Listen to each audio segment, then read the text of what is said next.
अब ये एक आपके पास प्रॉब्लम है, लेट्स सपोज कि सबसे पहले आपके पास एक पॉइंट है ए जहाँ पे अमल इस वक्त है, और एक पॉइंट है बी जहाँ पे अमल ने जाना है, और ये आपके पास रोड मैप है। ये वही वाली चीज़ है, अगर आप लोगों ने गूगल मैप्स को इस्तेमाल किया हो तो वो आपको डिफरेंट पाथ्स दिखा रहा होता है। खैर वो तो डिफरेंट पाथ जो दिखा रहा होता है, पाथ्स दिखा रहा होता है, वो उस वक्त रियल टाइम की चीज़ों को भी यूज़ कर रहा होता है। फॉर एग्जांपल ट्रैफिक कितनी है, आपको रास्ते में सिग्नल्स कितने मिलेंगे, आपको रास्ते में आपका किलोमीटर्स में कितना फासला है, वो सारी चीज़ों को अप्रोप्रिएट करके आपको एक रास्ता दिखा रहा होता है। बट लेट्स सपोज आपने इस तरह से अगर अपने पास मैप खोला हुआ है तो आपको बहुत सारे पाथ्स नज़र आ रहे हैं। अगर आप 1 मिनट के लिए इस वीडियो को पॉज करें और आप चेक करें कि आपके पास टोटल कितने पाथ्स आ रहे हैं। फॉर एग्जांपल ए से आप बी पे किस तरह जा सकते हैं।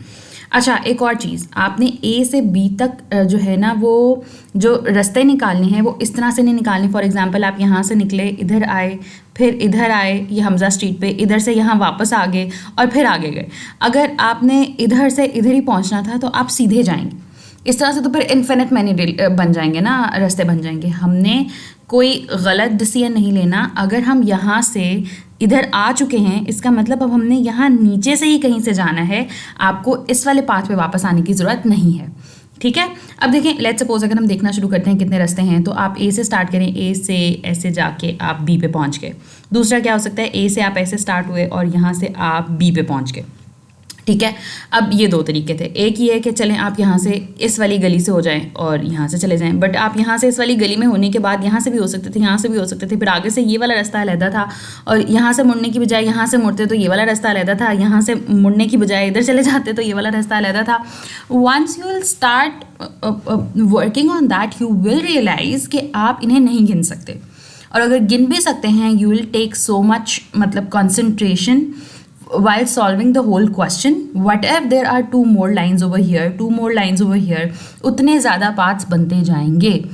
और वही वाली बात है कि एक तो पहली बात कंसंट्रेशन बहुत ज़्यादा रखेंगे क्वेश्चन के एंड तक तो आपसे क्वेश्चन सॉल्व होगा, नंबर 1, एंड नंबर 2, अगर आपकी कंसंट्रेशन दरमियान में कहीं पे भी थोड़ी सी भी चेंज हुई तो आपको याद ही नहीं रहेगा कितने पार्ट्स आप कवर कर चुके हैं और कितने आप नहीं कर चुके। ठीक है, तो इसका तरीका यही है कि डिवाइड दैट प्रॉब्लम। अब वही वाली बात आई, now we understood the problem is आपने ए से बी तक जाना है, you have so many parts and it is not possible for you to calculate all those parts every time. तो हमें इसके लिए किसी प्लान की तरफ जाना पड़ेगा, हमें कोई प्लान डिवाइस करना पड़ेगा जो उसने बताया है, solve a simpler but a smaller problem.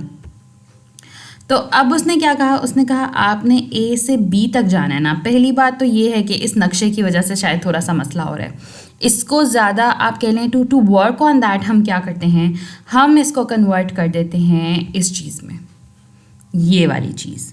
This is मतलब इस वाले पाथ को हमने इसमें कन्वर्ट कर दिया है, एक ग्रिड में कन्वर्ट कर दिया है। इसका फ़ायदा क्या है, इसका फ़ायदा ये है कि अब ज़रा एक जैसी चीज़ें नज़र आ रही हैं, और चूँकि हमने पाथ से निकालने, हम निकाल लेंगे बाद में दोबारा उस पर मैप कर देंगे। ठीक है, ए पार्ट पे आप इस वक्त हैं, आपने जाना है बी तक, और ये सारा का सारा आपके पास वैल्यूज़ हैं जो आपने निकालनी हैं कि किस तरह से सॉल्व करना है। Now simplify your problem, simple problem में इसे कन्वर्ट करें। और सिंपल प्रॉब्लम क्या हो सकती है, सिंपल प्रॉब्लम ये हो सकती है, व्हाट इफ सिर्फ ये एक छोटा सा ग्रिड होता और आपने ए से बी तक जाना होता। ये देखें, मैंने इस ग्रिड में कहा कि मैं पहले सिर्फ इतना सा पार्ट सॉल्व करके देखती हूँ, उसके बाद मैं आगे मूव ऑन कर जाऊंगी। आपने अगर ए से बी पे आना होता, दिस इज़ एक्चुअली अगर ये बी होता तो आपके पास टोटल कितने पार्ट्स थे। देखें, अब यहाँ पे एक और चीज़ समझने की ज़रूरत है, आप इस पॉइंट पे कहाँ कहाँ से आ सकते हैं। एक तो या आप यहाँ इधर से आ रहे होंगे, या आप इस वाली सड़क से आ रहे होंगे, तभी आप इधर पहुँच सकते हैं ना, या आप इस वाली सड़क से आ रहे होंगे, इस वाली सड़क से। तो आप गिन लें कि यहाँ तक पहुँचने के कितने पार्ट्स हैं और यहाँ पे पहुँचने तक के कितने पार्ट्स हैं। तो ये देखें, यहाँ से आप एक ही तरीके से पहुँच सकते हो, और यहाँ से यहाँ भी पहुँचने का एक ही तरीका है, और आखिर में आके बी तक पहुँचने के कितने तरीके हैं, जितने यहाँ से आ रहे हैं प्लस जितने यहाँ से आ रहे हैं, और वो इक्वल किसके हैं, 1 + 1 = 2। या वैसे भी आप अगर गिन लें तो ये देखें, एक रास्ता ये आ रहा है, एक रास्ता ये आ रहा है, ठीक है, अब इसी को हम थोड़ा सा आगे मूव ऑन करते हैं, इसी प्रॉब्लम को लेके चलते हैं ऑन 2x2 ग्रिड। अब देखें इसमें ना कुछ चीज़ें आप लोग पहले से देख लें कि यहाँ से अगर आपने यहाँ जाना ना इस पॉइंट तक, तो उसका एक ही तरीका है, एक ही रास्ता है, और ये सीधा स्ट्रेट लाइन है। आप ऐसे होके नहीं आ सकते अगर आपने इधर ही आना था तो। यहाँ से यहाँ आने का एक ही रास्ता है, और यहाँ से यहाँ भी आने का एक ही रास्ता है, क्योंकि अगर आप नीचे चले जाएंगे तो वापस ऊपर आने की ज़रूरत नहीं है। तो यहाँ से यहाँ आने का भी 1 आएगा, यहाँ पे आने का भी 1 आएगा, और यहाँ से यहाँ आने का भी 1 आएगा, हमें पता है यहाँ से, और यहाँ से ऊपर वाली पोजीशन से यहाँ आने का भी 1 आ जाएगा। ठीक है, और यहाँ पे आपके पास ऑलरेडी क्या है, यहाँ पे आप लोगों के पास ऑलरेडी 2 है। मतलब अगर मैं शो करूँ तो आपके पास ये आ गया कि यहाँ से यहाँ तक आप एक पॉसिबल वे है, यहाँ से यहाँ तक भी एक पॉसिबल वे है, और यहाँ तक आने के 2 पॉसिबल वेज हैं। अब आप आ जाएं नेक्स्ट पॉइंट पे, यानी कि इस वाले पॉइंट पे। इस वाले पॉइंट पे आप कहाँ से आ सकते हैं, या तो आप इधर से आ सकते हैं, या तो आप इधर से आ सकते हैं। ऑब्वियसली आप उधर से आ सकते हैं जहाँ से आपको रास्ता मिलेगा, जो ये वाला कॉर्नर जिस रोड से अटैच होगा वहीं से आप आ सकते हैं, यहाँ से या यहाँ से। तो यहाँ पे आने के कितने पाथ्स हैं, 2, और यहाँ पे आने के कितने पाथ्स हैं, 1। आप वैसे काउंट भी कर सकते हैं। ये देखें, एक ये रास्ता रहा 1, दूसरा सीधा ये वाला रास्ता रहा 2, और तीसरा ये है कि अगर आप यहाँ से इधर मुड़ जाएं और फिर इधर से आ जाएं, 3 रास्ते। यानी कि यहाँ पे क्या आ जाएगा, यहाँ पे 3 आ जाएगा। 3 ऑलरेडी मैंने लिखा हुआ है, उसको मैं चेंज कर देती हूँ।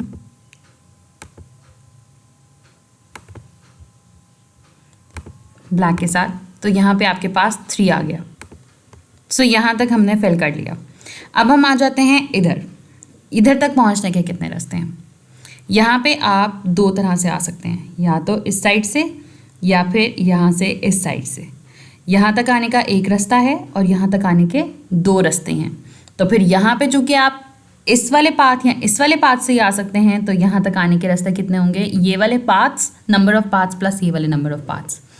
अब गिन के भी देख लेते हैं। एक ये 1, दूसरा यहाँ से 2, और तीसरा इधर से मुड़ के यहाँ पे 3। तो यहाँ पे भी आपके पास क्या आ गया, यहाँ पे भी आपके पास 3 आ गया। अब आ जाते हैं नेक्स्ट यहाँ पे। तो चाहें तो आप गिन भी सकते हैं, एक 1 है, एक 2 है, तीसरा है यहाँ से अगर हम स्टार्ट करें तो ये वाला 3, 4, यहाँ से करें तो 5, और इधर से जाएं तो 6। ठीक है, और वैसे भी यहाँ तक आप कहाँ से आ सकते हैं, या इस तरफ से या इस तरफ से। और यहाँ तक आने के 3 रास्ते थे, और यहाँ तक आने के 3 रास्ते थे। वो मिला के कितने हो गए, वो मिला के आपके पास 6 हो गए। यही वाली चीज़ थी जो समझने वाली थी। और समझने वाली चीज़ ये थी कि अगर आप एक पॉइंट पे हैं, लेट्स सपोज ये वाले पॉइंट पे हैं, इस वाले पॉइंट पे हैं आप कहीं पे, ठीक है, तो आप देखें कि आप इस वाले पॉइंट पे आएंगे कहाँ से, कितने पॉसिबल वेज हैं। एक तो ये है कि आप इधर से कहीं से आ रहे हो, दूसरा ये है कि आप यहाँ ऊपर से कहीं से आ रहे हो। तो अगर आप इन दोनों के पाथ्स को प्लस कर लेंगे तो वही रास्ते होंगे जो यहाँ तक पहुँचते होंगे, जो इधर तक आने के होंगे। ठीक है, इसी तरह से जब आप इसको और ज़्यादा एक्सपैंड करते जाएंगे, और एक्सपैंड करके आपने क्या करना है, पिछले 2 को ही काउंट करना है, तो वो आपके पास कुछ इस तरह से बन जाएगा। हम लोग यहाँ तक पहुँच गए थे, 6 तक पहुँच गए थे। आगे आप देखें उसने ये ऊपर तक तो 1 1 1 ही होगा, ये नीचे भी 1 1 1 ही होगा। अब आप यहाँ पर आ जाएं, ये वाला पॉइंट था, ये 3 तक तो था ही, तो 3 + 1 4 हो गया। अगली बार आपने 6 + 4 किया, वो 10 हो गया। 10 + 10 20 हो गया, और 20 + 15 जो है वो 35 हो गया। 15 कहाँ से आया, वो आप यहाँ से चल रहे थे, यहाँ तक आप ऑलरेडी थे। तो यहाँ पे आप कैसे आएंगे, या इधर से आ सकते हैं, इधर से। यहाँ से 1 नहीं आ रहा था, यहाँ से 3 आ रहा था। 3 + 1 4, 4 + 6 10, और 10 + 10 20, और इसी तरह से ये बाकी सारा भी। अच्छा, अब यहाँ पे देखने वाली बात ये है कि आपने सिर्फ 1 और यहाँ तक इतना पार्ट था जिसमें आपने सोचा कि कितने पार्ट्स हैं, आपने कैलकुलेट किए। Once you know that how it's working, the working way is कि जिस पॉइंट पे आप हैं, आप देखें यहाँ तक आने के कितने रास्ते हैं, और जितने भी रास्ते हैं उनके जितने नंबर ऑफ़ पाथ्स बनते हैं उन सबको आपस में क्या कर लें, प्लस कर लें, वो वहाँ तक आने के रास्ते होंगे। बट ऑब्वियसली मतलब एक पॉइंट है जहाँ पे आपके पास 2 सड़कें आ रही हैं, ये एक पॉइंट है आपके पास, और एक यहाँ से सड़क आ रही है, आप यहाँ से सड़क आ रही है। इसको थोड़ा सा बना लेते हैं, ठीक है। ये एक पॉइंट है और इस पे आने के दो रास्ते हैं, एक यहाँ से आप आ सकते हैं, एक आप यहाँ से आ सकते हैं। आप कहें यहाँ पे आने के टोटल कितने पाथ्स हैं फ्रॉम सम पॉइंट, तो आप कहेंगे कि यहाँ पे तो आप इसी रास्ते से आ सकते हैं, इसके पीछे देख लें कि कितने पाथ्स हैं। सो लेट्स सपोज अगर यहाँ से 4 पाथ्स हैं, मतलब यहाँ तक पहुँचने के आपके पास 4 पाथ्स हैं पीछे से, और यहाँ तक पहुँचने के आपके 3 पाथ्स हैं। आपने आना तो यहाँ पे है ना, तो आप जब 4 + 3 करेंगे तो वो टोटल पाथ्स बन जाएंगे इस वाले पॉइंट तक पहुँचने के। जैसे ही आपको 6 तक ये पता लग गया, उसके बाद आपने तो पाथ्स गिनने छोड़ ही दिए। You know the strategy, simpler problem को आपने कर लिया। ये जो नेक्स्ट पॉइंट था ना, that was carry out the plan. Now you know जो पॉइंट है, हमने चूँकि स्टार्ट से स्टार्ट किया है, now you know what ever the point is, आप उससे जितने रास्ते आ रहे हैं उनको सिर्फ प्लस कर लें, वो वहाँ तक पहुँचने के टोटल वेज होंगे। यहाँ तक आप पहुँच ही कहाँ से सकते हो, या यहाँ से पहुँच सकते हो, या यहाँ से पहुँच सकते हो। अब यहाँ से तो पहुँचोगे नहीं, क्योंकि हमने तो पहले ही कह दिया था अगर आप आगे निकल गए हैं या आपने इधर को आना शुरू कर दिया है तो आप पीछे ऊपर नहीं जा सकते, और अगर आगे निकल गए हैं तो यहाँ से आपको अब पीछे आने की ज़रूरत नहीं है। वो बेसिकली कोई गलती हो सकती है, वो कोई बात नहीं हो सकता, वो आपने कोई मिस्टेक की होगी। तो जब आपको पता लग गया कि यहाँ पे आप इधर से सकते हैं, इधर से सकते हैं, तो गिन लें वहाँ तक कैसे कैसे आ सकते हैं, उन दोनों को क्या करें, प्लस कर लें। अब ये जो काम हो रहा है ना, 10 + 10 20 और 20 + 15 35, ये बेसिकली अब सिर्फ कैलकुलेशन रह गई है। And that is the power of Polya's method, that you are not stuck into counting all the parts. आपने सिर्फ एक डिवाइस किया प्लान, आपने उसे सिंपलर प्रॉब्लम में ब्रेक किया, आपने उस प्रॉब्लम से समझने की कोशिश की कि how the problem is working, और फिर उसके बाद जब आपको समझ आ गई, आपने सोल्यूशन को रिव्यू किया। ये जो देख रहे थे ना, यहाँ पे 3 आता है, तो कैसे आता है, ये 1 1, ये एक रास्ता, दूसरा ये, और तीसरा रास्ता ये। That was like reviewing your solution. तब तक जब तक आप कर सकें, जब तक आप कोई एक सही पैटर्न निकाल नहीं लेते। And once you know what is the pattern, उसके बाद सिर्फ मैथ्स रह गया था। अब 10 + 5 15 करना था आपने नहीं देखा कि 15 बनते हैं कि नहीं। क्यों? क्योंकि आप इतने वाले पार्ट में पहले बता चुके हैं कि 15 कैसे बनते हैं। इसी तरह का एक और जो प्रॉब्लम है आपके पास, वो ये है कि अगर आपके पास ये एक पॉइंट हो और ये बी पॉइंट हो, आपने वहाँ तक पहुँचना, तो आप कैसे पहुँचेंगे। फ़र्क सिर्फ इतना है कि अब कुछ रास्ते बंद हैं। फॉर एग्जांपल, यहाँ से एक रास्ता नहीं निकलता, यहाँ से एक रास्ता नहीं निकलता। Why don't you solve it by yourself, and if you are not able to, तो ये आपकी बुक की प्रॉब्लम है, आप वहाँ से भी देख सकते हैं। Thank you so much.